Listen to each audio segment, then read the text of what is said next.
Hi, Aaron. Thanks for your time today. Thanks for having me, Matt. Looking forward to the chat.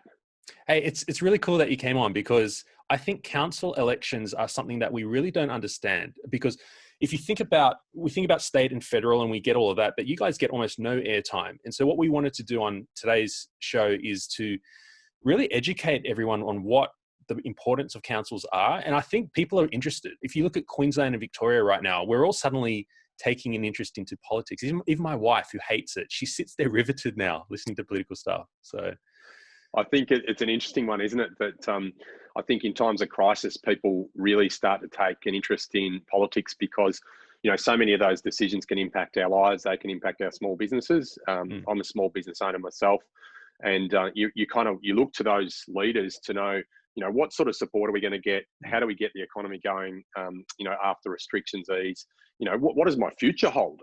Can my kids go back to school? All of these questions suddenly become really important to our daily lives. So I think that's exactly the same with the City of Melbourne elections, which happen on October 24, is that I think this is the most important election in the history of council because of the economic challenge that COVID presents.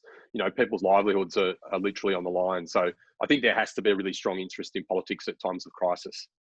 yes. Well, okay. Well, what can they do though? I mean, councils, okay. I spoke to Angela Vithorkas before you. Do you know who that is? No, I don't actually. She's a independent councillor on Sydney City Council. And she said it's councils are no longer about what you call it, rates, rubbish, and there was another R. So, Roads. Roads, rates, Yep. rubbish, roads.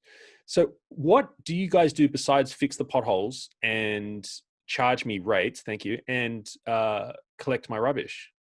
Well, look, I must firstly say I'm not here to kind of spruik all my track record, but I was the one who froze rates for City of Melbourne because of all the cost of living pressures. But roads, rates and rubbish are a really important part of what we do. And we should never forget the basics, rubbish collection, making sure footpaths are, kept the way they should be, and fixing potholes in roads is actually really important. So we've got to get the basics right. But if you think about just about any service, whether it's childcare, whether it's family services, whether it's maternal and child health, whether it's libraries, events, economic activation, small business grants, there is so many services and major projects that a city like City of Melbourne or Sydney handles. We've got a budget of $619 million in our last Wow. budget, so it's not Wow. insignificant, and assets of about $4.5 billion. So it's a big organisation with a really big remit, and just about anything once you leave your front door is handled by us, bar major things like education, public transport, and those sort of things.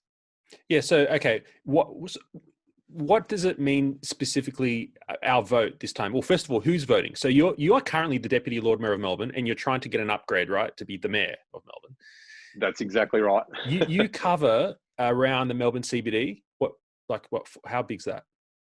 Yeah, so it's the 38 square kilometres, which is what you would know as the central city, the CBD. But we've Yeah. also got where I live in Kensington. We've got places like North Melbourne and West Melbourne and Parkville, and East Melbourne and South Bank and Docklands. So it's really that kind of very inner city. The central business district is obviously the engine room of Victoria's economy. But the reason it's so important is that City of Melbourne, just our local government area, contributed just a few years ago before the pandemic, 40% of Australia's GDP. Wow. So between Sydney and Melbourne, Sydney had 33% of Australia's GDP. So between just those two central city municipal governments was over 70% of Australia's GDP. So if Melbourne suffers, Victoria suffers. If Melbourne suffers, Australia suffers. That's why a vote in a local government election is even more important than just whether or not your rubbish is going to get collected, or whether or not you've got childcare places. Okay. And what happens with my vote? If I vote you in over whoever the mayor is now or someone else, aren't you all basically this? Okay. I don't want to set you up to do a political. I feel like I am, but I want to know why should I vote? Whether it's in that LGA or I'm not in your LGA, I'm outside. What does it mean? Oh, look, it means a lot. I don't think party politics is a good thing to have in local government. So I'm unaligned. I'm not a member of a political party. I'm a resident and a small business owner. And, I've got a track record of standing up for ratepayers on all sorts of issues. I won't go into those, but Sure. I think where your vote goes with me is it goes to me and my team, who have all got a small business focus. So Yeah. we don't sort of just focus on that at the detriment to all sorts of other livability issues, but when we're set a challenge like the economic recovery from COVID, and what we've got to talk about here is the central city again of Melbourne has been the hardest hit local government in Australia. So $22 billion already this year has been wiped off the gross local product just of City of Melbourne. So there's a huge recovery task ahead of us. And I think we need a team that actually understands what it's like to build a business, lose a business, to really have some skin in the game, instead of perhaps being someone who's been a political student or operative, and is looking at this as a bit of a stepping stone, or maybe, you're not a resident or you're not a small business. I think you need to have some skin in the game. Okay, so Aaron, I need to from the brief Googling I've done of you, I can see that you've been a big champion of environmental causes, which kind of makes sense, I guess, here in Melbourne. But one of the concerns for people with people who care about the environment or campaign for it, obviously, is that you're going to put the environment ahead of humans, our livelihoods and our businesses. And obviously now, you're talking a lot about business, but every politician is talking about business.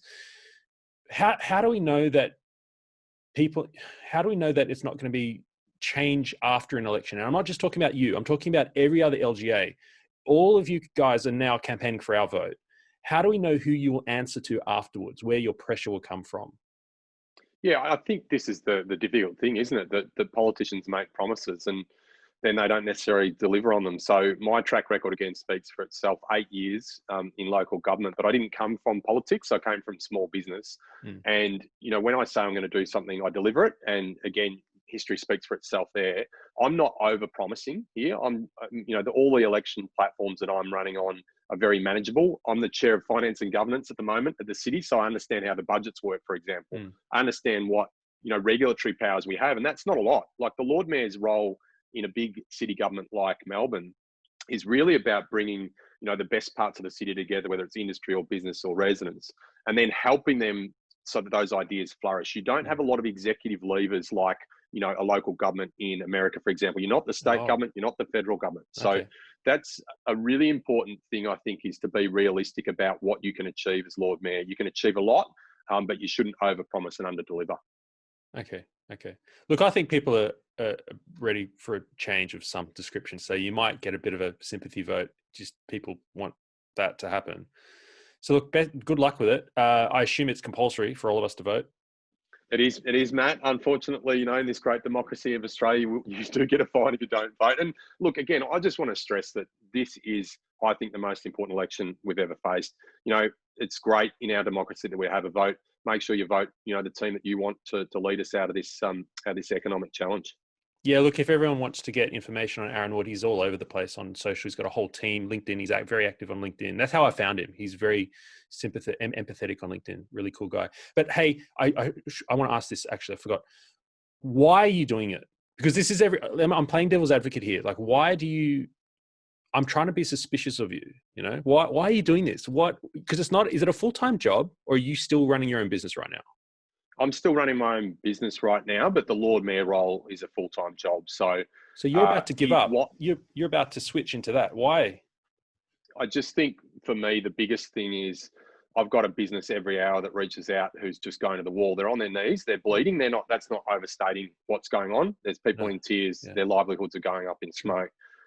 If I walk away from them and don't run in this election, then I just feel like I'm leaving them in the lurch. That's my single biggest reason for running.